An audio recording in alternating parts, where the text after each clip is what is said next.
کسان اور کسانوں کے ریپریزنٹیٹیوز بیٹھے ہوئے ہیں، تو میں اپنا پہلے فلسفہ بیان کر دوں کہ کیوں میری نظر میں اس گورنمنٹ کو کسانوں کو ان کی مدد کرنا، ان کو اٹھانا، ان کی مشکلات حل کرنا یہ کیوں ضروری ہے۔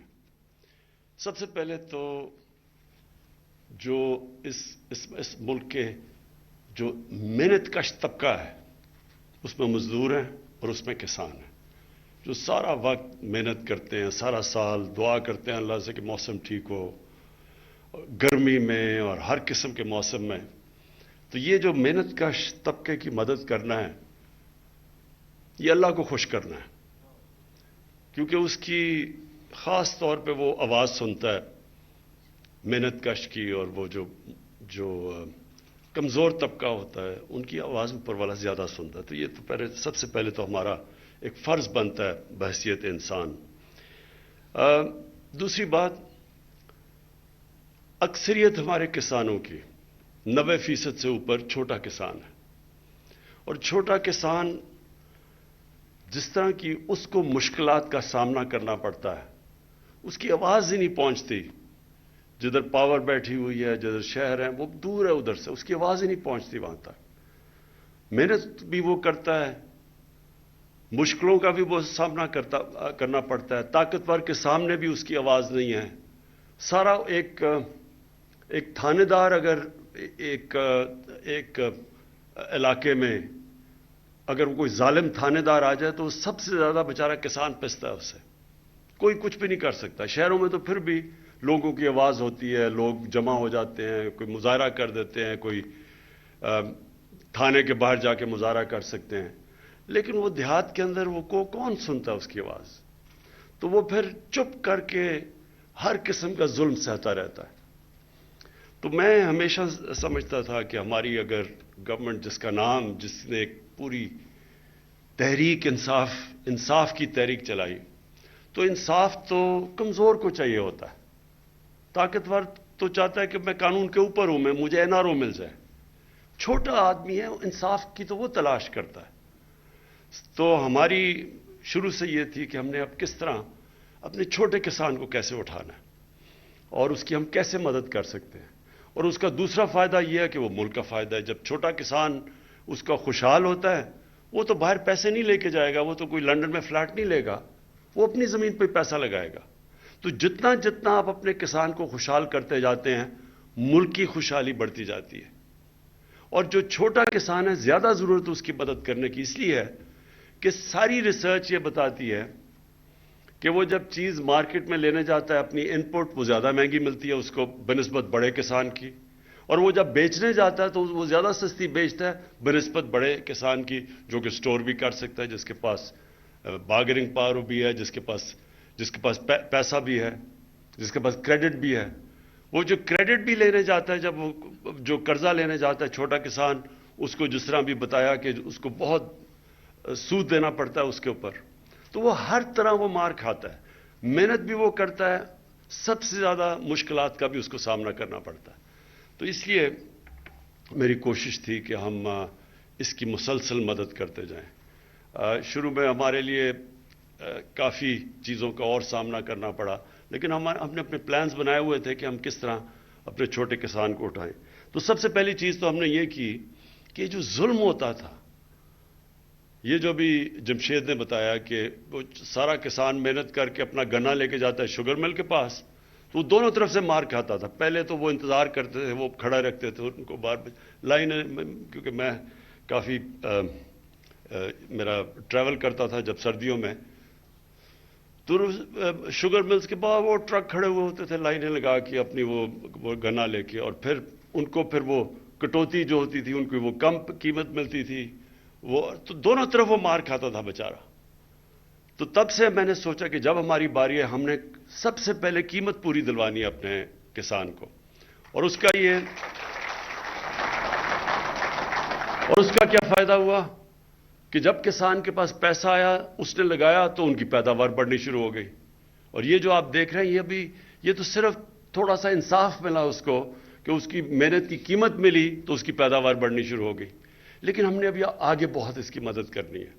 سب سے بڑی بات یہ ہے، جب تک آپ ریسرچ نہیں کرتے، سیڈ ڈیولپمنٹ میں حصہ نہیں لیتے، آپ کی پیداوار کیسے بڑھ سکتی ہے؟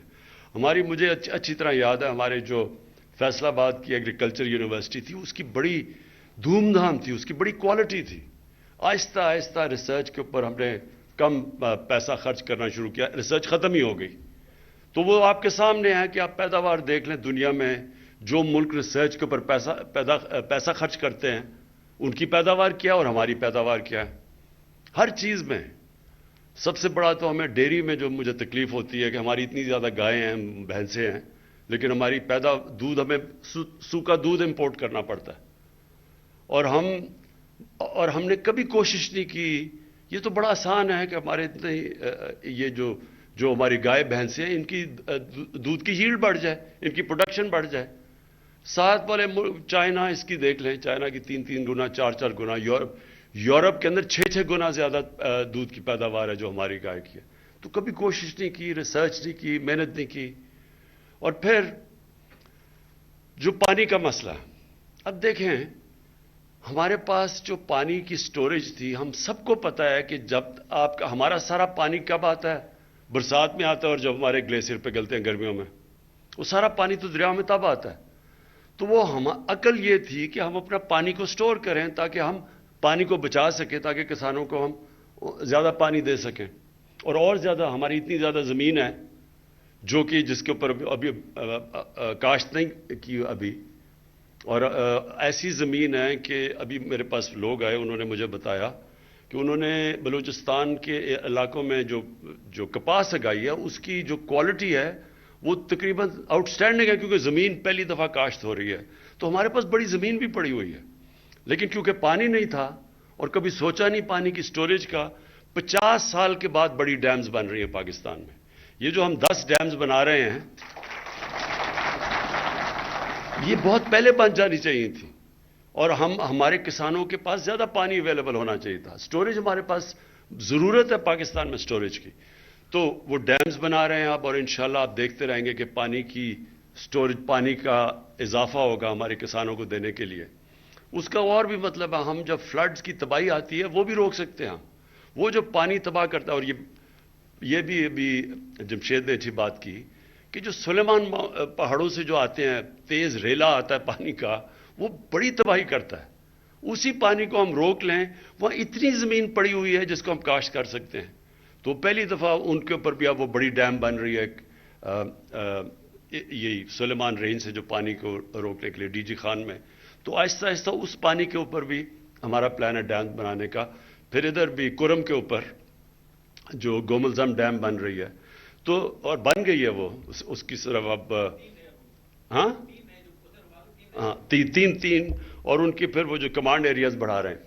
سو پانی سب سے پہلی چیز کسان کی مدد کرنا، اس کی ہر طرح مدد کرنا، اس کو کریڈٹ دینا. یہ جو اور انشاءاللہ یہ کسان کارڈ یہ لے کے ہی ہم اس لیے آئے ہیں چھوٹے کسان کے لیے کہ اس کو ہر طرح ہم اس کو ڈائریکٹ سبسڈی جائے. ایک تو اس کو انڈائریکٹ سبسڈی آتی تھی ہر چیز، وہ اسکریچ کارڈ اس میں 2 نمبری چلتی تھی. اب وہ ڈائریکٹ سبسڈی کسان کارڈ سے ڈائریکٹلی چھوٹے کسان کے پاس پیسہ آئے گا. کھادوں کے لیے اگر ہم نے سبسڈائز کرنا ہے اس کو، اگر ہم نے کیڑے مارنے والی دوائیوں کو سبسڈائز کرنا ہے، یا کوئی آفت آ گئی اس کو اس کی مدد کرنی ہے، تب ڈائریکٹ کارڈ کے اوپر پیسہ آئے گا. اور پھر یہ جو بڑی اچھی چیز یہ انشاءاللہ یہ کیچ آن کر جائے، انشورنس. ہر دنیا میں کسانوں کو انشورنس ملتی ہے. اس سے جو دوسرا فائدہ یہ ہے کہ پھر بینکس پیسے دے دیتے ہیں. جب بینکوں کو پتہ چلے گا کہ کسان کی اتنی اس کی انشور ہو جائے گی اس کی فصل، تو ان کو پتہ ہوگا کہ اگر نہیں ہوگی تو چلے انشورنس کمپنی پیسے دے گی، تو اس کے پاس پیسے کریڈٹ دے گی جو بینک سے اب نہیں دیتے، خاص طور پہ چھوٹے کسانوں کو. تو یہ انشورنس، اور یہ ہم صحت کارڈ میں جو لے کے آئے ہیں پہلی دفعہ پاکستان کی تاریخ میں، ہیلتھ انشورنس، کہ ہر خاندان کے پاس 10 لاکھ روپے ہے. ہر پنجاب میں اور پختونخوا میں اور انشاءاللہ گلگت بلتستان میں اور آزاد کشمیر میں جدھر ہماری گورنمنٹس ہیں، وہاں ہر خاندان کے پاس ایک کارڈ آئے گا، ہیلتھ کارڈ. 10 لاکھ روپے تک کسی ہسپتال میں وہ جا کے اپنا علاج کروا سکتے ہیں. اور یہ بھی میں سمجھتا ہوں کہ چھوٹے کسان کے لیے بہت بڑی چیز ہے. میں نے بڑی بڑی کہانیاں سنی ہیں. ایک چھوٹا کسان ہوتا ہے, ایک گھر میں بیماری آتی ہے, وہ سارا خاندانی مقروض ہو جاتا ہے. ایک بیماری ایک خاندان کو مقروض کر دیتی ہے. تو یہ انشاءاللہ یہ بھی ہمارے جو چھوٹا کسان ہے اس کو مدد کرے گی. اس کے بعد ہماری جو کوشش ہے کہ ہم اب اپنی پیداوار بڑھائیں, ایریاز بڑھائیں. دیکھیں یہ جو بھی بتایا کہ ہمارا امپورٹ کا بل 53% زیادہ بڑھا ایک سال میں. یعنی جو ہم امپورٹ کرتے تھے ایک سال کے اندر 53% اس کا بڑھ گیا. تو یہ جو روپے پہ پریشر پڑا ہوا اور یہ عارضی ہے, انشاءاللہ یہ ہمارے پاس یہ تھوڑا سا جو ویو آئے جائے گا تو پھر کنٹرول ہو جائے گا. لیکن سارا پریشر پڑا ہے اس لیے کہ گندم ہم نے 40 لاکھ ٹن امپورٹ کی, ہم نے چینی امپورٹ کی, دالیں امپورٹ کی, اور وہ جو تقریباً دگنا ہو گیا جو کہ پام آئل ہے, جو کہ گھی پاکستان میں جو باہر سے امپورٹ کرتے ہیں. تو جتنی چیزیں, اور یہ پھر ڈی اے پی یہ امپورٹ کرتے ہیں, اس کی بھی تقریباً دگنے سے بھی زیادہ اس کی قیمت ہو گئی. تو یہ اتنی جو باہر سے مہنگائی امپورٹ کرتے ہیں پاکستان میں, اس کے لیے اب ہم پوری کوشش کر رہے ہیں کہ ساری چیزیں یہاں بنائیں. سویا بین کے اوپر ہم نے پورا ایکسپیریمنٹ شروع کر دیا کہ وہ بن سکتی ہے. اولیو آئل کی اولیو آئل نہیں, جو زیتون کی جو کلٹیویشن ہوئی ہے, یہ بھی ایک پاکستان میں انقلاب آ رہا ہے کہ پختونخوا میں خاص طور پہ تو اتنا زیادہ زیتون کا درخت لگے ہیں کہ انشاءاللہ پاکستان ایکسپورٹ کرے گا آگے جا کے. تو اب ہم نے پوری کوشش یہ کرنی ہے کہ جو باہر سے ہم منگواتے ہیں وہ ہمارے میں اللہ نے سب کچھ دیا اس ملک میں.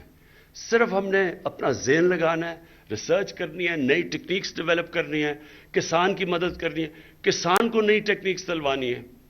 اور اس کے لیے بھی ہمارا پورا پروگرام ہے, ایک جا کے کسانوں کی ٹریننگ کریں, ان کو نئی نئی چیزیں بتائیں. چائنا سے ہم نے جو سی پیک کے اندر ہم نے اب زراعت کو شامل کر دیا ہے. تو چائنا سے جو اب ہم پوری ان کی مدد دے رہے ہیں, کیونکہ انہوں نے بڑا ریسرچ کیا, ان کی پیداوار ہمارے سے بہت زیادہ ہے. انہوں نے بلکہ یہ بھی اب ریگستان کے اندر انہوں نے فصلیں اگائی ہیں اور ٹیکنیک سے. اور جو ابھی جمشید نے بتایا کہ یہ جو کھارا پانی ہے, یہ جدھر کئی علاقوں میں جدھر پانی ہمارا نمکین ہے, یا وہ جو جدھر وہ کیا کہتے ہیں اس کو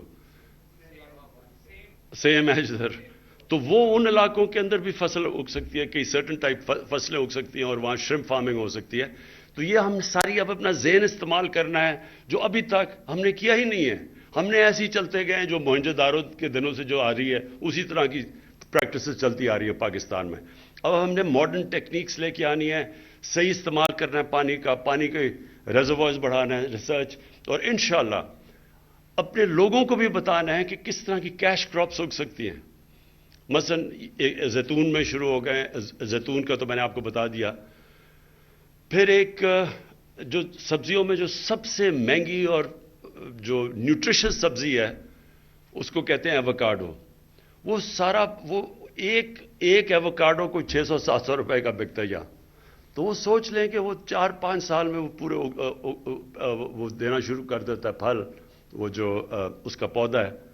تو یہ تو سارا علاقہ ہمارے بہت زیادہ علاقے ہیں ایووکاڈو کے لیے, ہم نے کبھی سوچا بھی نہیں اس کا. تو اور تو میرا مطلب یہ نئی چیزیں لے کے آنی ہے. جس طرح ہماری آبادی بڑھ رہی ہے, اور ہماری آبادی اب یہ سوچ لینا کہ 4 کروڑ تھی 1947 میں, اور آج پہنچ گئی 22 کروڑ پہ. تو جس طرح ہماری آبادی بڑھ رہی ہے اسی طرح ہمیں اپنا ذہن استعمال کر کے اپنی پیداوار بھی بڑھانی ہے, اور اس کے لیے کسانوں کی سب سے زیادہ ہم نے مدد کرنی ہے. یہ جو پورٹل آج میں لانچ کر رہا ہوں, جو کیا لانچ آج, اس کا صرف مقصد اب یہ ہے کہ جس کی آواز نہیں ہے, جو چھوٹا کسان ہے جس کی آواز نہیں ہے, اس کو آواز ملے, اس کو مسلسل کیا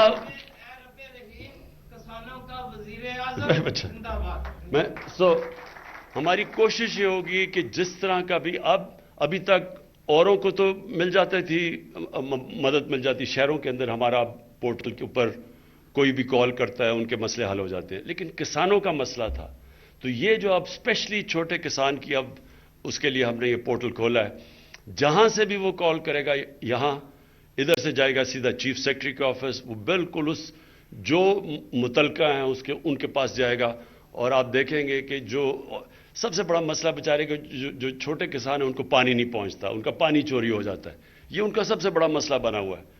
تو ہم انشاءاللہ اس کے لیے پورٹل کے ذریعے یہ انشور کریں گے کہ چھوٹے کسان سے کسی قسم کا ظلم نہ ہو، کوئی طاقتور بھی اس کے اوپر ظلم نہ کر سکے، کیونکہ کئی دفعہ بڑی جھوٹے کیسز کر دیتے ہیں۔ میں کیونکہ میاں والی میں مجھے پتا ہے، وہ چھوٹے کسان جب میں جاتا تھا اپنے حلقے میں تو سب سے زیادہ کمپلین جھوٹا کیس کر دیا، وہ بیچارہ جا کے تھانے میں کسی کو بند کر دیا، کوئی وجہ، اس کی اب آواز ہوگی انشاءاللہ اس پورٹل کی وجہ سے۔ میں آخر میں آپ سب کو، اپنے کسانوں کو یہ پھر سے تاکید کرتا ہوں کہ آپ نے یہ سمجھنا ہے کہ گورنمنٹ آپ کی ہے، ہم آپ کے ساتھ کھڑے ہیں، آپ کو محنت کی پوری قیمت دلوائیں گے، جو آپ کا محنت کا پھل ہے وہ پورا آپ کو ملے گا، ہر طرح آپ کی مدد کرتے رہیں گے، کیونکہ یہ میں اس لیے نہیں کہہ رہا کہ آپ کو خوش کرنے کے لیے، کیونکہ یہ میرا ایمان ہے کہ جب ہم اپنے کسانوں کی مدد کریں گے ہم پاکستان کی مدد کریں گے۔ شکریہ۔